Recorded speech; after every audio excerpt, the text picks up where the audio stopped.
Hey guys, nandito pala tayo ngayon sa North Fairview at binalikan natin yung ginawa natin dito ng mga nakaraan. Ayan, kung mapapansin, yung ginawa natin dito ng nakaraan, yung ras railing at yung terrace. Dahil meron daw pasukatan ni Ari, yung pala yung gate niya, gusto niya palitan din ng stainless. Ito nga pala yung dating gate niya, yung bakal. Kaya papalitan natin ng stainless yan. Kaya naman, pagdating namin sa shop at dumating na yung materials natin, ito na, binanata na kaagad namin. Pinorma na namin kaagad yung frame. Ayan, so meron kasi akong vlog dito, kaya pinulwild to. Pero dapat pag mga ganitong frame, mga idol, wag nating ipulwild hanggat di natin nalagay yung mga horizontal niya o kaya yung mga vertical niya. So madalas naman na ginagawa nating gate, meron yung horizontal yan at mga vertical. So bago natin i-pull wheel, kailangan nakalagay na lahat. So ito, kung makikita nyo, pinull wheel natin dahil meron akong ginawang vlog dito pero hindi nyo mapapanood dito sa page ko. At syempre, ang gamit nating materials, Sanrio pa rin yan. Pag nagbuo kayo ng frame, isa lang kailangan yung buuhin. Kailangan kunin nyo lang yung diagonal niya at kung nasa tamang sukat naman, parehas, yung lapad at sayo at yung height niya. At syempre, dapat makukuha din natin yung tamang sukat ng diagonal niya. At ang mga kasunod na frame na bubuhin natin, ipapattern na lang natin dun sa unang ginawa nating frame para di na tayo mahirapan, di na tayo magsukat-sukat. Ito na nga yung mga finisher natin. Habang nagpipinis, kumakanta pa para daw matanggal yung pagod.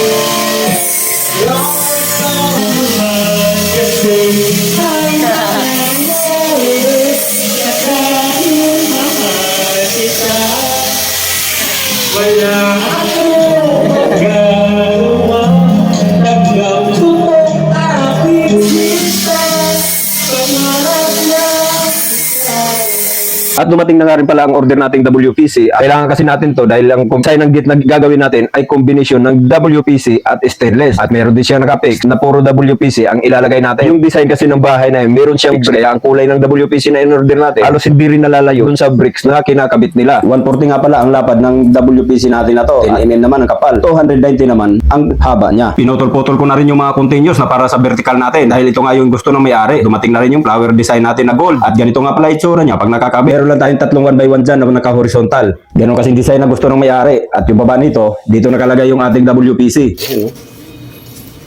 Ganyan ito. Tapos dito, plancha na. Tatlo. Yan ang design ng gate natin. Kaya abangan nyo mga boss, yung pag-install natin dito o yung pagtatapos ng ating project na to. Kung hindi ka pa nakapalo sa bagong page natin, pag-ipalo mo na rin para updated tayo sa ating mga bagong video.